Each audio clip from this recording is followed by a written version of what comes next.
This is Peking Duck. I hear you, Blizzard. No, Sly, I'm the wizard, and you're sitting duck. I read you loud and clear, Lizard. No, I'm... Forget it, you're not taking this seriously. Yeah, I'm not. Look, Bentley, I know this is your first time out in the field, but you've gotta loosen up. If we're gonna get to those clockwork parts, I need you on your toes. So in plain talk, what's your status?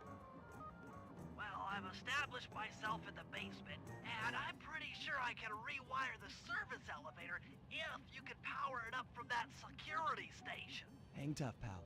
It might take some time, but I'll figure out a way to get up there.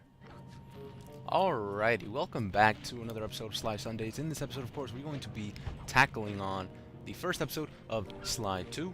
And let's start off really quickly. It's roughly the same mechanics as the previous Sly game, but there are some differences that I will go into right after this cutscene. Hold on. There it is.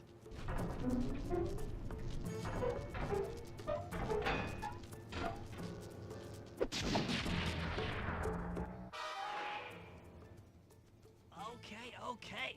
Let me at that security computer. Alright, take your time. The spotlights are offline. No more spotlights, no more There lasers. goes the laser security Now he just system. needs to lift this part. Working on the security gate.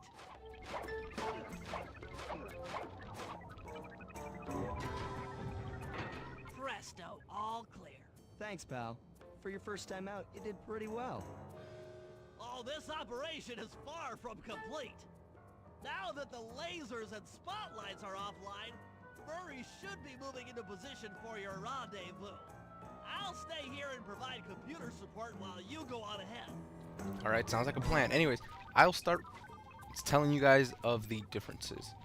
One thing right away, the graphics have improved vastly from the previous game, which I believe was like a year or two before this one. Looks really awesome.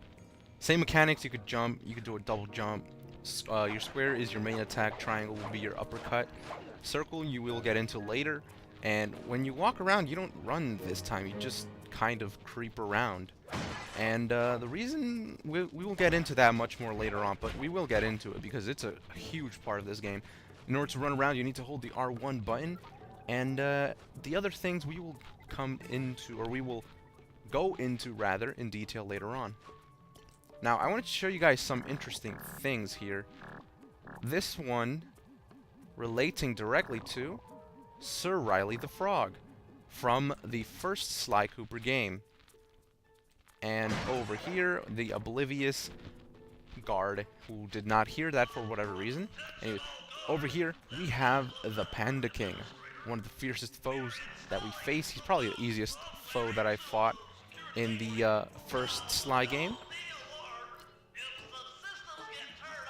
Over here we have a hippo, a raccoon with a cane, and a turtle with glasses. That's like a parallel to what we are, you know, the group that Sly Cooper goes with. That's basically a direct parallel to what Sly Cooper and his gang are.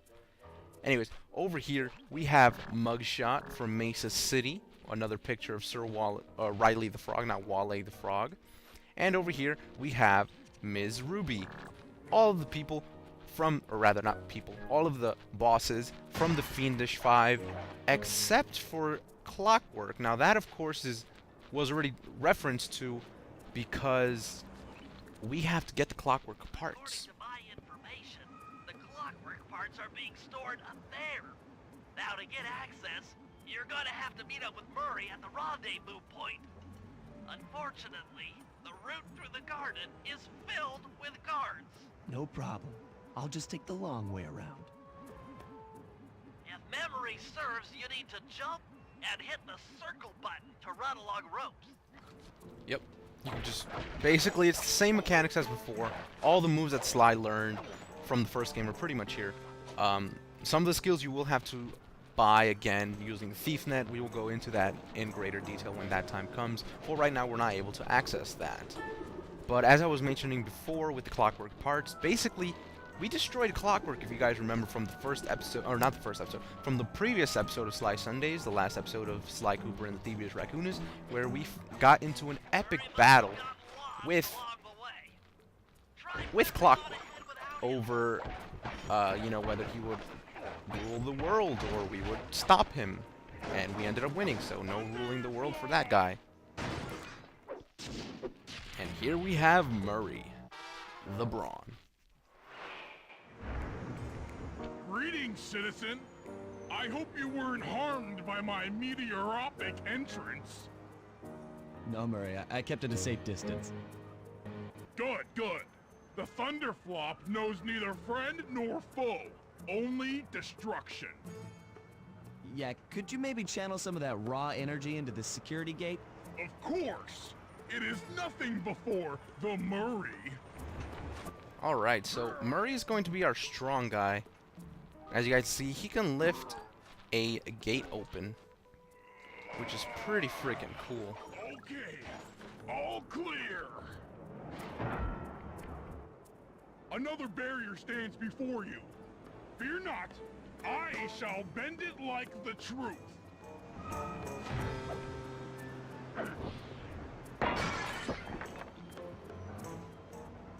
Solid work, Murray. You're really in the zone. My hulking frame is too much for that puny rope.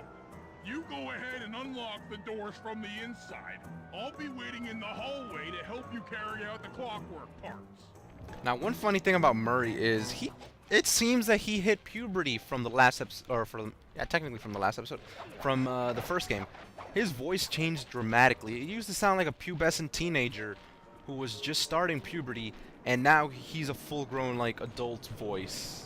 And he's brolic. He's still the same pink hippo, but he's not the same pink hippo. I don't get it, Sly. The Clockwerk part should be here. This is all wrong. We need to pull the plug on this operation right now. Freeze, Cooper. Inspector Fox. As beautiful and unpredictable as ever. Whereas you crooks are so predictable. You always return to the scene of the crime. Crime? I haven't stolen anything. Yet. Oh, really? Then who broke in last night and made off with all the Clockwerk parts? You've got the motive. Someone already stole the parts? Don't play dumb with me. It might not have been him, Carmelita. The method of entry and guard casualties all point to this being a Claw Gang job. The Claw Gang? Constable Neela, I allowed you to sit in on this stakeout as a favor to the Contessa. I really don't need any help. Oh, I think you might. Look at the facts. Facts? Sly Cooper is right here. I caught him red-handed. I'm just saying that there are other criminals in the world other than... Sly Cooper! After him! Alrighty, so now we're on the run from Carmelita Fox. Much like every single time we run into Carmelita Fox, we have to run from her. Yet again. Here we have Murray meeting up with us. The plan didn't go to fruition, and we're also meeting up with Bentley as well. Yeah, well, this is where things get fun. Now, basically, the whole point of this is just to show you running away from Carmelita Fox and to get you to where the next part of the mission begins. Technically not mission, but... Keep Carmelita busy. You're all going to jail. Pick me up at the rendezvous. As I was saying, but this is basically where you split up, where Murray and Bentley go back into the van because the police are closing in on you, and you need to get out as quickly as possible. Now, Sly Cooper has the ability to do parkour and do all of these amazing, apparently, raccoon stuff that only raccoons can do. And yeah, raccoons are awesome, apparently. They're like the cats of the world. Not sure where I was going with that. I saw a video earlier with Chilled Chaos, and he was playing Parkour, which is like a parkour kitty simulator. It was weird, but it was interesting. That's basically the image that came up into my head. Anyways, with the background showing that the van was able to get away, we can just quickly get into the van and make our getaway. I'll find you, Cooper!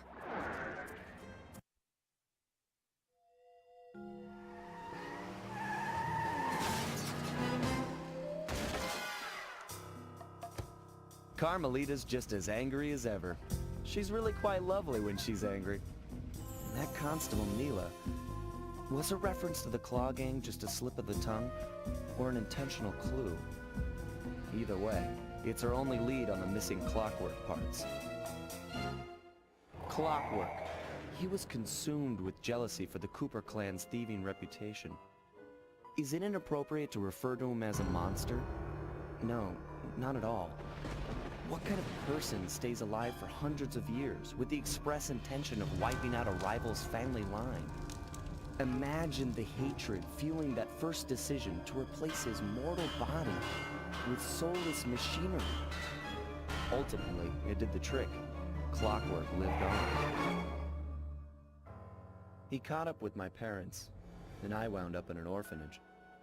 It's there that I met my pals, Bentley, the brains of our outfit, and Murray, the brawn. They turned out to be all the family I needed. 2 years ago, I thought I'd finished it. How naive to think I could so easily put an end to that kind of hatred. And now he's back. In pieces, sure, but the threat is real. Does the Claw Gang even realize what they've stolen? I don't know what's in my future, but I won't let it be a repeat of my past.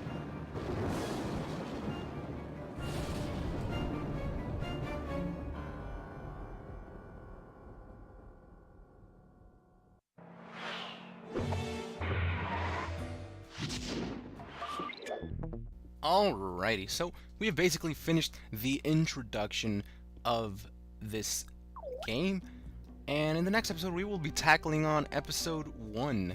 If we go back, we will just watch movies, which we can't really do. We'll just watch the first cutscene, and that's about it. Well, the first cutscene, the one that we get away from Carmelita Fox, and the one that we're able to get away from, well, they explain Clockwerk and stuff.